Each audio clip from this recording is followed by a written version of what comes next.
Hello students and welcome to Compy Prep Hub by Takshila Learning. सो अभी हमने banking का crash course 60 days में अपना वाइंड अप कर लिया है एंड नाउ आज हम स्टार्ट करने जा रहे हैं एसएससी का क्रैश कोर्स जो कि ऑलमोस्ट आई गेस 100 डेज में ऑलमोस्ट ख़त्म हो जाएगा। सो मैं तरुणा सोलंकी आपके साथ दो सब्जेक्ट्स आपको पढ़ाने वाली हूँ, that is English and general science, या जिसे हम जनरल अवेयरनेस भी बोलते हैं। तो एसएससी में येस अगर मैं बात करूँ तो जनरल साइंस बहुत इंपॉर्टेंट है। 25 क्वेश्चंस आपके टीयर 1 की मैं बात कर रही हूँ, तो टीयर 1 को ही अभी हम टारगेट करेंगे इस क्रैश कोर्स में। तो टीयर 1 में आपके 25 क्वेश्चंस जो हैं वो जनरल साइंस के सेक्शन से ही पूछे जाते हैं एंड जिसमें मैं बोलूँ तो येस पॉलिटी एंड साइंस थोड़ा ज़्यादा इंपॉर्टेंट पार्ट प्ले करते हैं। देन हमारा हिस्ट्री, इकोनॉमिक्स, ज्योग्राफी और करंट अफेयर्स ये भी हमारा इंपॉर्टेंट पार्ट है, लेकिन ज़्यादातर क्वेश्चंस जो पूछे जाते हैं एग्जाम में that comes from polity and science. तो हम स्टार्ट करेंगे इस क्रैश कोर्स का general science section with polity. Polity एक इंटरेस्टिंग सब्जेक्ट है एंड पॉलिटी की मैं बात करूँ तो यस पॉलिटिकल साइंस से रिलेटेड है। तो पार्लियामेंट हो गया, प्रेसिडेंट हो गया, तो ये कुछ ऐसी चीज़ें हैं जिसके बारे में जान के हम थोड़ा इंटरेस्ट जो है हमारे अंदर हो जाता है एंड यहाँ से जो है हमारी पढ़ने की इच्छा वो भी थोड़ी और ज़्यादा बिल्डअप हो जाएगी। तो ये इंटरेस्टिंग सब्जेक्ट है, तो हम पॉलिटी से स्टार्ट करेंगे। एंड पॉलिटी की मैं बात करूँ तो सबसे पहले बात आ जाती है कॉन्स्टिट्यूशन पे। तो यस आज की इस वीडियो का topic the constitution and preamble of India. तो कॉन्स्टिट्यूशन हमारा संविधान, तो संविधान जो कि इंपॉर्टेंट पार्ट है, सबसे पहले हमें संविधान को ही समझना है, इसके बाद हम स्टेप बाय स्टेप जो है आगे के फर्दर टॉपिक्स पे जाएंगे। एंड वन मोर थिंग जो मैं आपको यहाँ पे बताना चाहूँगी कि यहाँ पे हम पूरा टॉपिक कवर नहीं करेंगे। ये क्रैश कोर्स है, जस्ट आपके रिविजन के लिए है, सो दैट कि जब भी लॉकडाउन खत्म हो, आपके एग्जाम हो, तो आप फुल्ली प्रिपेयर्ड हो। तो आपका रिविजन जो है यहाँ पे स्टार्ट हो जाएगा। तो जितने भी एग्जाम स्पेसिफिक पॉइंट्स हैं वो मैं स्पेसिफिक सिर्फ इन वीडियोज़ में कवर करूंगी, तो पूरा टॉपिक एज अ होल नहीं कवर करूंगी, बट येस कोई भी इंपॉर्टेंट पॉइंट नहीं स्किप होगा। जितने भी इंपॉर्टेंट पॉइंट्स जहां से क्वेश्चन आ सकते हैं वो सारे के सारे हम डिस्कस करेंगे। So let's start with constitution. So constitution हमारा संविधान कब लागू हुआ था? तो ये सबको पता है 26 जनवरी 1950 में लागू हुआ था, जिसे हम जो है रिपब्लिक डे आज हर साल सेलिब्रेट करते हैं। सो इंडियन कॉन्स्टिट्यूशन से ही स्टार्ट करेंगे। तो इंडियन कॉन्स्टिट्यूशन अब तक का लॉन्गेस्ट है, लॉन्गेस्ट कॉन्स्टिट्यूशन है किसी भी सॉवरेन नेशन का, यानी कि इंडिया का जितना लेंथी कॉन्स्टिट्यूशन है वो कहीं का भी नहीं है एंड रिटन है। येस तो ये कुछ इसके की फीचर्स हैं एंड इसी के साथ ही कॉम्प्रिहेंसिव फ्रेमवर्क है। कॉम्प्रिहेंसिव फ्रेमवर्क है यानी कि जितनी भी चीज़ें इंडिया में चल रही हैं जिन्हें मैं कहूँ कि हम कहते हैं कि कहाँ लिखा है, कोई भी चीज़ हमें बोलते हैं ना, कोई भी चीज़ हम कहते हैं कि नहीं ये चीज़ ऐसे नहीं ऐसे करनी थी आपको, तो बोलते हैं ना कहाँ लिखा है। तो वो जो कहाँ लिखा है वो इसीलिए ही है क्योंकि कहाँ लिखा है, हमारा जो कॉन्स्टिट्यूशन है वो लिखित है, जो जो चीज़ें लिखित है वही चीज़ें होती हैं। सो दैट इज़ वाई ये कॉम्प्रिहेंसिव फ्रेमवर्क है जिसपे हमारा पूरा का पूरी गवर्नमेंट, पूरा का पूरा हमारा इंडिया, जितनी भी चीज़ें हैं वो सब इसी बेसिस पे चल रही हैं। तो ये है इंडिया का संविधान जो कि रिटन फॉर्म में है। तो कहाँ लिखा है? तो ये सब जो सारी चीज़ें जितनी भी हो रही हैं कि गवर्नमेंट कैसे वर्क करेगी, कौन कौन सी कॉन्स्टिट्यूशनल बॉडीज़ होंगी, कैसे वर्क करेंगी, सैलरी कहाँ से जाएगी, तो ये सारी चीज़ें कहाँ लिखी हैं? ये सारी लिखी हैं हमारे इंडिया के कॉन्स्टिट्यूशन में। सो ये बात हो गई एक जनरल कॉन्स्टिट्यूशन का आइडिया, आप जो बिगिनर्स हैं उनको भी हो गया होगा ना। Important point constituent assembly. तो कॉन्स्टिट्यूशन का पूरा फ्रेमवर्क जो है वो तय किया था हमारी कॉन्स्टिट्यूएंट असेंबली में। तो हमारा देश आज़ाद हुआ था 15 अगस्त 1947 में, लेकिन उससे पहले ही कॉन्स्टिट्यूएंट असेंबली जो है वो इस्टेब्लिश हो गई थी। तो वो सेटअप हुई थी नवंबर 1946 में। तो इंपॉर्टेंट पॉइंट है कॉन्स्टिट्यूएंट असेंबली कब सेटअप हुई थी, कब फॉर्म की गई थी? तो नवंबर 1946 में की गई थी। नाउ अब एक और इम्पॉर्टेंट पॉइंट कि मैंने बोला कि कॉन्स्टिट्यूशन हमारा कब लागू हुआ था, कब आया था? तो 26 जनवरी 1950 में आया था। एंड तो अब आप बोलो कि 1946 में कॉन्स्टिट्यूएंट असेंबली जो सिर्फ और सिर्फ कॉन्स्टिट्यूशन बनाने के लिए ही असेंबल की गई थी, तो उनको कितना टाइम लगा। कई बार एग्जाम में ये क्वेश्चन डायरेक्टली भी पूछ लिया जाता है कि उनको अप्रॉक्सीमेटली या फिर एग्जैक्टली कितना टाइम लगा। अब आप देखो 1946 से हमारा जो लागू हुआ था, बेसिकली जो हमारा इनैक्टमेंट हुई थी, अडॉप्ट कर लिया गया था, वो नवंबर में ही कर लिया गया था 1949 में। तो अराउंड आप देखो तो 3 साल जो हैं इसमें लगे थे, 46 से लेकर 47, 48 एंड 49 तक। तो अप्रॉक्स 3 साल, ऑलमोस्ट 3 ईयर्स हम कह सकते हैं कि लगा कॉन्स्टिट्यूशन को पूरा तैयार होने में। लेकिन एग्जैक्ट टाइम की हम बात करें, जिससे एग्जाम में कई बार क्वेश्चन आता है, तो वो है हमारा 2 साल 11 महीने और 18 दिन। नोट डाउन कर लो, आपको जो जो इंपॉर्टेंट पॉइंट्स लग रहे हैं, साथ साथ आप अपने नोट्स जो हैं वो बनाते रहिए, आपको रिवीजन में आगे और भी ज़्यादा हेल्प मिलेगी एंड लिखने से याद भी बेटर हो जाएगा आपका। तो इम्पॉर्टेंट पॉइंट है, 2 साल 11 महीने 18 दिन लगे थे कॉन्स्टिट्यूशन को तैयार होने में। अप्रॉक्स हम कह सकते हैं 3 साल लगे थे। Then it was adopted by constituent assembly on, कब, जैसे मैंने बोला अडॉप्ट और इनैक्ट, दो यहाँ पे टर्म्स हैं। हमारा कॉन्स्टिट्यूशन को अडॉप्ट करा गया था नवंबर 1949 में, लेकिन इसे लागू कब किया गया था, इनैक्ट कब किया गया था, तो वो किया गया था 26 जनवरी को। 26 जनवरी का डे स्पेसिफिक चूज़ किया गया था क्योंकि 26 जनवरी को ही जो है पूर्ण स्वराज की मांग की गई थी, तो इसीलिए 26 जनवरी को आगे तक कंटिन्यू करने के लिए इस डे को चूज़ किया गया था। तो इसीलिए फिर 26 जनवरी 1950 में जो है इसे पूरी तरह से लागू कर दिया गया, जिसे हम रिपब्लिक डे के तौर पे हर साल जो है मनाते हैं, गणतंत्र दिवस हमारा। तो ये दोनों पॉइंट अलग अलग है, नोट डाउन कर लो दोनों डेट्स। तो 26 जनवरी को तो आपको पता है इनैक्टमेंट हुआ था, इफेक्टिव हुआ था, तब से लागू हुआ था, लेकिन इसे अडॉप्ट किया गया था 25 नवंबर 1949 को, लेकिन इसे अडॉप्ट किया गया था 26 नवंबर 1949 में। तो ये दोनों डेट्स आप नोट डाउन करके रखिए। देन एक और इम्पॉर्टेंट पॉइंट जो कई बार क्वेश्चन में आता है, फादर ऑफ इंडियन कॉन्स्टिट्यूशन। तो कॉन्स्टिट्यूशन का फादर किसको बोला जाता है, तो बेसिक जो मेजर पर्सन है वो है बी.आर. अम्बेडकर। तो बी.आर. अम्बेडकर को बोला जाता है कि वो हमारे father of the constitution of India हैं, क्योंकि वो ड्राफ्टिंग कमेटी के जो हैं वो हेड थे, तो चेयरमैन थे ड्राफ्टिंग कमेटी के। तो जितना जो भी चीज़ें ड्राफ्ट हुई, इट्स ऑब्वियस कॉन्स्टिट्यूएंट असेंबली में मेंबर्स तो और भी सारे थे, बहुत सारे मेंबर्स अराउंड 400 के करीब, लेकिन ड्राफ्टिंग जो है, ड्राफ्ट जो करता है, यस मेन हेड वही होता है। तो ये ड्राफ्टिंग कमेटी के हेड थे, दैट इज़ वाई इन्हें बोला जाता है कि ये father of constitution of India थे। तो ये भी आप ना नोट डाउन करके रखिए, कई बार डायरेक्ट क्वेश्चन एग्जाम में पूछा जाता है। देन अब इनेक्टमेंट के टाइम पे कितने क्या आर्टिकल्स थे, किस फॉर्म में इसको किया गया था, रिटन है एज यू ऑल नो कि बहुत लेंथीएस्ट है, इवन पूरे वर्ल्ड का लेंथीएस्ट है। इतना लेंथी कॉन्स्टिट्यूशन किसी भी वर्ल्ड का किसी भी नेशन का नहीं है इंडिया के अलावा। सो एट इट्स इनैक्टमेंट के टाइम पे, जब इसको इनैक्ट किया गया था यानी कि 26 जनवरी 1950 में, तब हमारे कितने आर्टिकल्स, कितने शेड्यूल्स, कितने पार्ट्स थे, तो 395 आर्टिकल्स थे एंड 22 इसके पार्ट्स थे जो कि 8 शेड्यूल्स में डिवाइडेड थे। तो 8 शेड्यूल्स थे, देन उनके भी 22 पार्ट्स थे, फिर 395 आर्टिकल्स थे। तो जब लागू हुआ था ये तब की बात है, हालांकि अमेंडमेंट्स जो है उससे रिलेटेड भी इसमें कि कॉन्स्टिट्यूशन को ही अमेंड करना, क्योंकि चेंज ज़रूरी है, टाइम के साथ बहुत सारी चीज़ें ऐसी हो जाती है कि चेंज करनी पड़ती हैं। तो दैट इज़ वाई अमेंडमेंट से रिलेटेड भी जो एक क्राइटेरिया है, प्रोविजंस हैं इससे रिलेटेड, वो भी कॉन्स्टिट्यूशन में लिखे गए हैं। तो अमेंडमेंट के बाद अगर मैं एट प्रेजेंट की बात करूँ, तो दोनों पॉइंट आप नोट डाउन करके रखना। इनैक्टमेंट के टाइम पे कितने आर्टिकल्स थे, 395 आर्टिकल्स थे, जो कि 22 पार्ट्स इन 8 शेड्यूल्स में कंपाइल किए गए थे। एंड एट प्रेजेंट की मैं बात करूँ तो एक हमारा प्रियम्बल हो गया, उसके अलावा 470 हमारे आर्टिकल्स हैं जिन्हें ग्रुप किया गया है, 25 पार्ट्स एंड 12 शेड्यूल्स। तो यस बढ़ गए हैं। तो इन टोटल कितने आर्टिकल्स हैं अभी एट प्रेजेंट, तो 470 आर्टिकल्स हैं जो कि 25 पार्ट्स एंड 12 शेड्यूल्स में कंपाइल किए गए हैं। सो अब तक कितनी बार अमेंड किया गया है, ये भी क्वेश्चन कई बार एग्जाम में पूछा जाता है। तो 104 बार यानी कि 104 अमेंडमेंट्स जो है अब तक हमारे कॉन्स्टिट्यूशन में हो चुकी हैं, जब से ये लागू हुआ है तब से लेकर अब तक टिल डेट की मैं बात कर रही हूँ। तो यस 104 इन टोटल अमेंडमेंट्स हैं जो कि अब तक कॉन्स्टिट्यूशन में की जा चुकी हैं। तो ये भी एक इम्पॉर्टेंट पॉइंट है, एग्जाम में पूछा जा सकता है, ये भी आप नोट डाउन इसमें रखिएगा। नाउ ये बात थी हमारे इंडियन कॉन्स्टिट्यूशन की। Now come to constituent assembly. इससे रिलेटेड भी कुछ पॉइंट्स हैं जो जिससे क्वेश्चन एग्जाम में पूछे जाते हैं। तो कॉन्स्टिट्यूएंट असेंबली कब फॉर्म किया गया था? मैंने आपको बताया नवंबर 1946 में कर लिया गया था। तो एट उस जब इसको असेंबली को बनाया गया था उस टाइम की यहाँ पे बात हो रही है। तो उस टाइम असेंबली का प्रेसिडेंट भी किसी को चूज़ किया जाता है, कोई ना कोई तो हेड करेगा।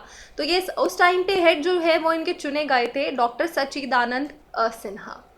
उस टाइम की बात है। तो पहले प्रेसिडेंट बेसिकली जो थे वो डॉक्टर सचिद आनंद सिन्हा थे, लेकिन बाद में जो है जो नए प्रेसिडेंट इलेक्ट हुए वो थे हमारे डॉक्टर राजेंद्र प्रसाद। तो यस, वो थे प्रेसिडेंट इस कॉन्स्टिट्यूएंट असेंबली के। एंड बी आर अम्बेडकर, जैसे मैंने अभी आपको थोड़ी देर पहले भी बताया, तो बी आर अम्बेडकर जो थे वो एज अ चेयरमैन जो है अपॉइंट किए गए थे ड्राफ्टिंग कमेटी के। तो ये 3 नाम इम्पॉर्टेंट हैं। पहले प्रेसिडेंट यानी कि कॉन्स्टिट्यूएंट असेंबली बनी तब कौन थे, देन फिर प्रेसिडेंट कौन रहे, एंड फिर उसके बाद चेयरमैन कौन थे ड्राफ्टिंग कमेटी के। तो 3 इंपॉर्टेंट नाम ये भी नोट डाउन रखिएगा। Then members were chosen by indirect election. तो उस टाइम पे जो मेंबर्स थे अब उनका सिलेक्शन कैसे किया गया था? तो इनडायरेक्ट जो है इलेक्शन हुए थे। एंड प्रोविंशियल लेजिस्लेटिव असेंबलीज के जो मेंबर थे उन्होंने इनको चूज़ किया था। तो उन सब ने मिल के इनडायरेक्ट इलेक्शन के थ्रू जो है 389 टोटल मेंबर्स थे जो कि चुने गए थे, जिन्होंने हमारी कॉन्स्टिट्यूएंट असेंबली जो है वो उसके पार्ट थे एंड हमारा कॉन्स्टिट्यूशन जो है पूरा वो बनाया है। तो ये पॉइंट्स थे कॉन्स्टिट्यूएंट असेंबली से रिलेटेड। नाउ अब एक और इम्पॉर्टेंट पार्ट कॉन्स्टिट्यूशन से रिलेटेड, कब लागू हुआ, क्या लागू हुआ। तो ये सारे पॉइंट्स तो मैंने आपको बता दिए। एंड लागू करने के पीछे किसका हाथ था वो भी हमें पता है। नाउ अब आपने सुना होगा बहुत बार कि कॉन्स्टिट्यूशन को बोलते हैं, हमारा जो इंडियन कॉन्स्टिट्यूशन है उसको बेसिकली बोलते हैं बैग ऑफ बोरोइंग्स। बहुत बार सुना होगा आपने नाम। नाउ बैग ऑफ बोरोइंग्स अगर नहीं भी सुना है तो बैग ऑफ बोरोइंग्स जो है वो हमारे कॉन्स्टिट्यूशन को बोला जाता है। एंड ऐसा क्यों बोला जाता है? तो इसके पीछे रीज़न ये है, आपको पता ही होगा कि हमारा कॉन्स्टिट्यूशन जो है हमारा हमने खुद नहीं लिखा है। एंड हमने सिर्फ किसी एक कंट्री से नहीं चुराया है, बल्कि हुआ क्या कि कॉन्स्टिट्यूएंट असेंबली बनी, उन्होंने सारे देशों के संविधान जो है वो पढ़े एंड फिर वहाँ से सब देशों में से पढ़ के जो जो चीज़ें उन्हें अच्छी लगी सबसे कुछ चीज़ें ली हैं। तो उधारी हम जिसे बोल देते हैं, बोरोइंग की है, तो उसे फिर हर एक कंट्री से लेके अपने बैग में भरा, यानी कि अपना कॉन्स्टिट्यूशन में उनको इंक्लूड किया। That is why Indian constitution को बोला जाता है बैग ऑफ बोरोइंग्स। तो क्योंकि हमारा संविधान जो है वो बहुत सारे देशों के संविधान में से कुछ हिस्सा लेकर बना है। नाउ क्वेश्चन आता है कि कौन से देश से हमने क्या चीज़ें ली हैं, यानी कि हमने कौन कौन से प्रोविजंस जो हैं बेसिकली उनसे बोरो किए हैं, लिए हैं। तो इससे रिलेटेड भी एग्जाम में कई बार आप देखोगे क्वेश्चन पूछा जाता है, प्रीवियस ईयर के क्वेश्चन पेपर्स में आप देखना। सो यहाँ पे मैं आपको जो इम्पोर्टेंट है वही बताऊंगी कि कौन से कॉन्स्टिट्यूशन से हमने कौन सा इंपॉर्टेंट पार्ट लिया है, जिससे most of the questions exam में पूछे जाते हैं। तो सबसे पहले है ब्रिटिश कॉन्स्टिट्यूशन। ब्रिटिश का जो कॉन्स्टिट्यूशन था, यस, जिनका जहाँ पे जिनका राज था इंडिया पे उस टाइम पे, तो उनसे भी उनका भी कॉन्स्टिट्यूशन पढ़ा गया। तो वहाँ से हमारा जो पार्लियामेंट्री सिस्टम है कि हमारा पार्लियामेंट है जो कि सब चीज़ें गवर्न कर रहा है। फिर उसमें 2 हाउसेज हैं, दैट इज़ बाइकामरलिज्म हम जिसे बोलते हैं कि 2 हाउसेज हैं, अलग अलग वर्क करते हैं। तो पार्लियामेंट का जो सिस्टम है पार्लियामेंट्री सिस्टम है, बिकॉज यहाँ पे जो मेजर ऑर्गन है जो कि गवर्न कर रहा है दैट इज़ पार्लियामेंट। तो that is why parliamentary system है। तो पार्लियामेंट्री सिस्टम ब्रिटिश में भी था, वहाँ से इसे बोरो किया गया है। दैट इज़ वाई इंडिया में भी जो है वो पार्लियामेंट्री सिस्टम है। देन सिंगल सिटीजनशिप, कि कुछ कंट्रीज़ में होता है कि स्टेट अपनी अलग से सिटीजनशिप दे देता है, लेकिन इंडिया में ऐसा नहीं है। आप किसी भी स्टेट में रहते हो इंडिया में, लेकिन आपकी एक सिटीजनशिप रहेगी, दैट इज़ इंडियन। तो स्टेट वाइज कोई नहीं है। तो ये सिंगल सिटीजनशिप का जो कंसेप्ट है ये भी लिया गया ब्रिटिश के कॉन्स्टिट्यूशन से। देन रूल ऑफ लॉ, कि रूल है लॉ के लिए जो भी चीज़ें चल रही हैं, तो ये रूल ऑफ लॉ भी लिया गया ब्रिटिश कॉन्स्टिट्यूशन से। Then government of India act था 1935 का पास किया गया था। बेसिक जो हमारा ढांचा जिसे हम बोलते हैं स्केलेटन, वो सारा लिया गया है गवर्नमेंट ऑफ इंडिया एक्ट जो कि 1935 का था। तो जो हमारा फेडरल स्ट्रक्चर है वो पूरा का पूरा कहाँ से लिया गया है? इसी एक्ट से लिया गया है। देन इमरजेंसी प्रोविजंस की हमारी 3 टाइप की जो इमरजेंसीज़ हैं उनसे रिलेटेड की कैसे लागू की जाएंगी, उस टाइम पे क्या स्ट्रक्चर रहेगा, क्या गवर्नमेंट रहेगी, तो ये सारा इसके रिलेटेड जो भी प्रोविजंस हैं इमरजेंसी से रिलेटेड वो भी सारे लिए गए हैं हमारे गवर्नमेंट ऑफ इंडिया एक्ट से। एंड जुडिशरी कि जुडिशरी है, सुप्रीम कोर्ट है, हाई कोर्ट है, डिस्ट्रिक्ट कोर्ट्स हैं, इनकी वर्किंग, ये सारी चीज़ें भी ली गई हैं गवर्नमेंट ऑफ इंडिया एक्ट से। Then USA, United States of America, United States of America से लिए गए हैं फंडामेंटल राइट्स। यस, जो हमारे राइट्स हैं as a citizen of this country, तो वो फंडामेंटल राइट्स का जो कंसेप्ट है वो लिया गया है यूएसए से। उसके अलावा प्रियम्बल, प्रियम्बल यानी कि जिसे हम बोलते हैं कि हमारे कॉन्स्टिट्यूशन की एक समरी है, एक प्रूफ है, क्योंकि पूरा कॉन्स्टिट्यूशन तो बहुत लेंदी है, तो ये उसका कुछ छोटा फॉर्म तो होना चाहिए। तो प्रियम्बल जो है बेसिकली वही छोटा फॉर्म है, समरी हम इसे बोल सकते हैं, इंट्रोडक्शन हम बोल सकते हैं कि हमारे पूरे कॉन्स्टिट्यूशन का इंट्रोडक्शन है प्रियम्बल। तो ये प्रियम्बल का कंसेप्ट भी लिया गया है यूएसए से। देन इंडिपेंडेंस ऑफ जुडिशरी कि जुडिशरी यहाँ पे जो है कोर्ट्स इंडिपेंडेंट हैं, किसी के दबाव में या किसी के अंडर वो काम नहीं करते हैं, दे आर इंडिपेंडेंट। तो ये इंडिपेंडेंसी जो है जुडिशरी की ये भी बोरो की गई है यूएसए के कॉन्स्टिट्यूशन से। Then one more thing is impeachment of president कि प्रेसिडेंट को भी हटाया जा सकता है, उससे रिलेटेड क्या प्रोसेस है, जो वो पूरा प्रोसेस है जो कि हम फर्दर पढ़ेंगे, जब मैं आपको प्रेसिडेंट का बताऊंगी तब ये इसके बारे में भी थोड़ा डिस्कस करेंगे। तो ये भी कंसेप्ट जो है ये बोरो किया गया है यूएसए के कॉन्स्टिट्यूशन से। सो आई होप कि अभी आपको ज़्यादा बोरिंग नहीं लग रहा है, क्योंकि कॉन्स्टिट्यूशन से रिलेटेड है तो आपको इंटरेस्ट भी आ रहा होगा। एंड इंपॉर्टेंट पॉइंट्स आप साथ साथ ज़रूर नोट डाउन करना, मैं दोबारा बोल रही हूँ, इंपॉर्टेंट हैं ये सारे पॉइंट्स, तो आप साथ साथ जो है इन्हें नोट डाउन करते रहिए। देन नेक्स्ट आता है आयरिश कॉन्स्टिट्यूशन से। तो आयरिश के कॉन्स्टिट्यूशन से लिए गए directive principles of state policy. तो स्टेट्स किस तरीके से, उनको भी कुछ प्रिंसिपल्स दिए गए हैं कि वो किस तरीके से रन की होंगी, रन की जाएंगी। तो ये सारा कंसेप्ट भी जो लिया गया है that is taken from Irish constitution.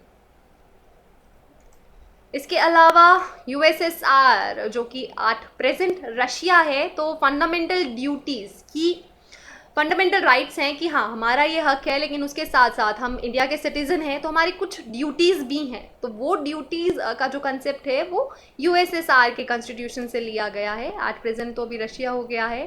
Then 5 year planning कि 5 साल का प्लान बनता है, 5 साल की गवर्नमेंट होती है, 5 साल के बाद चेंज होती है, तो ये वाला कंसेप्ट भी लिया गया है रशिया से।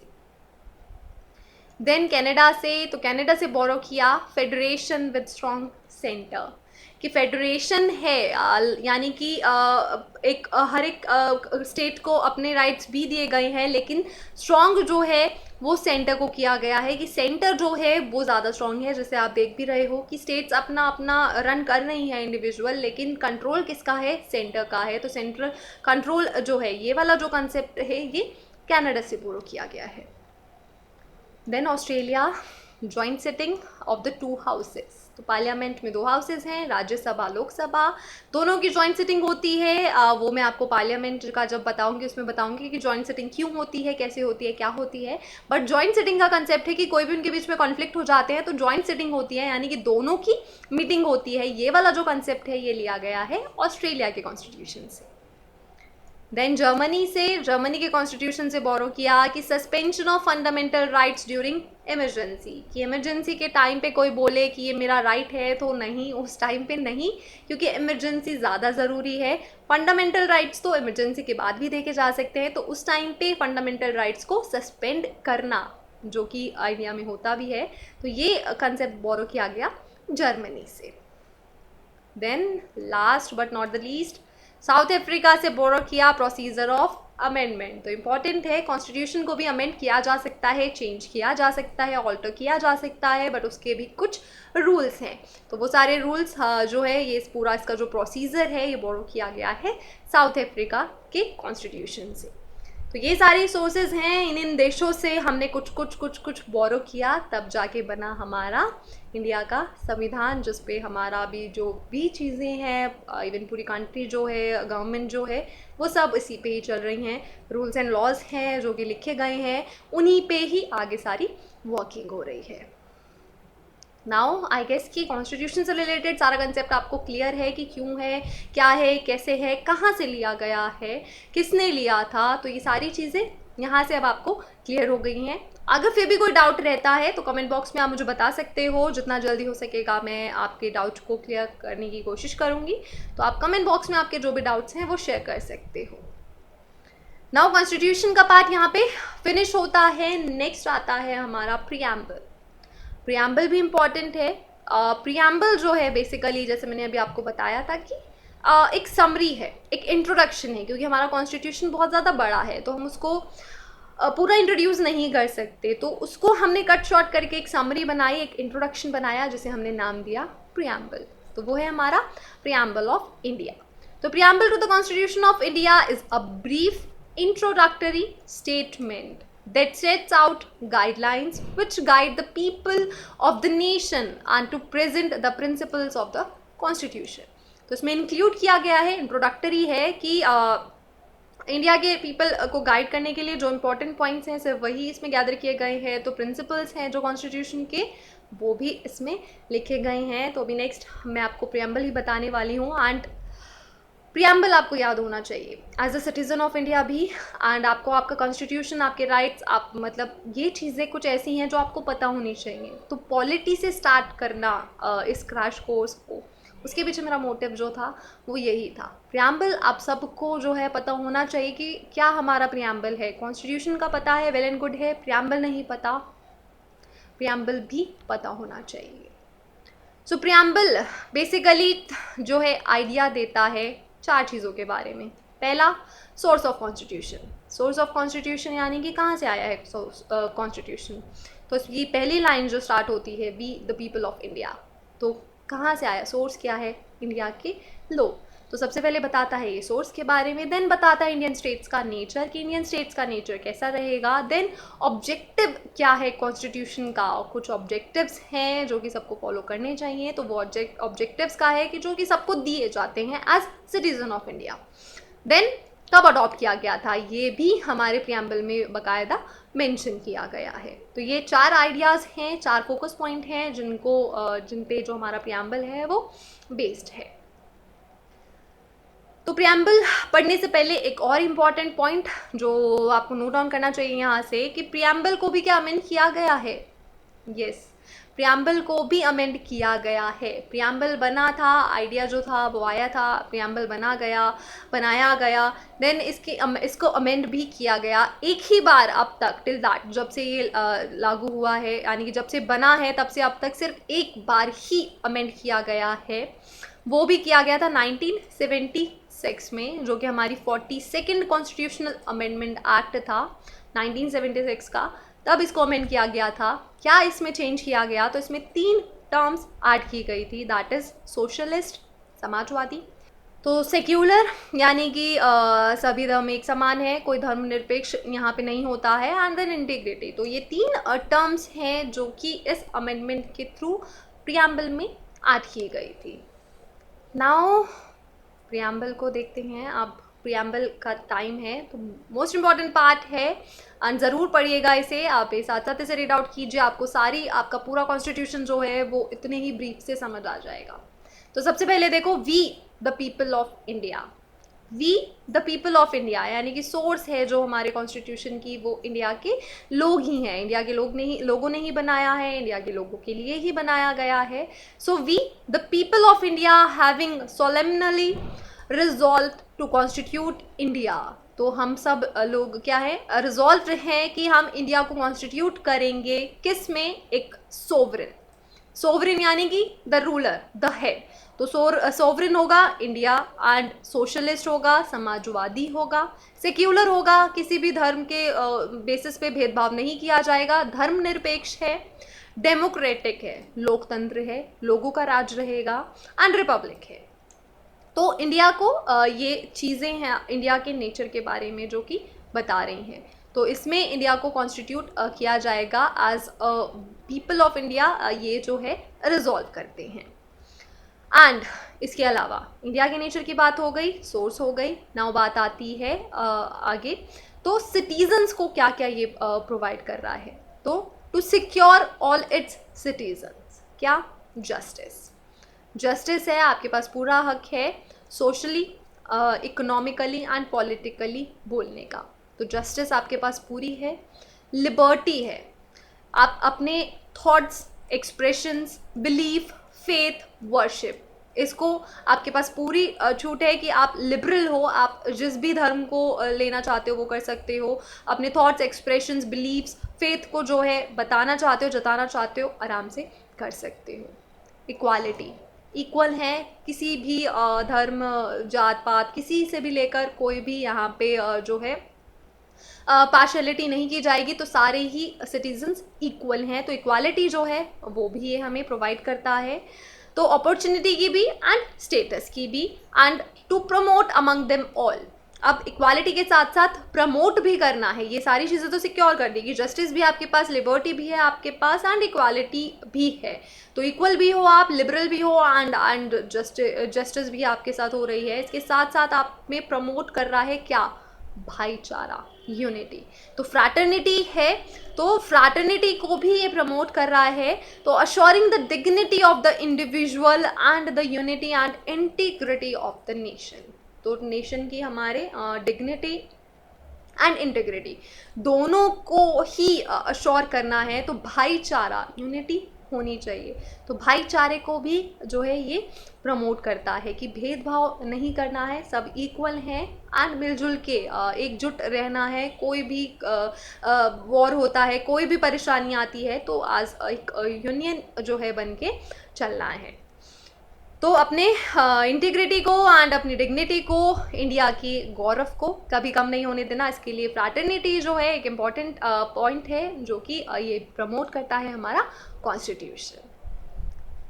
Now next, adoption. अडॉप्शन से रिलेटेड आया कि ना वो constituent assembly this 26th day of November. अब देखना, प्रियम्बल में जो डेट लिखी गई है वो 26 जनवरी नहीं है, 26 नवंबर है, क्योंकि अडॉप्ट तो इसको 26 नवंबर को ही किया गया था।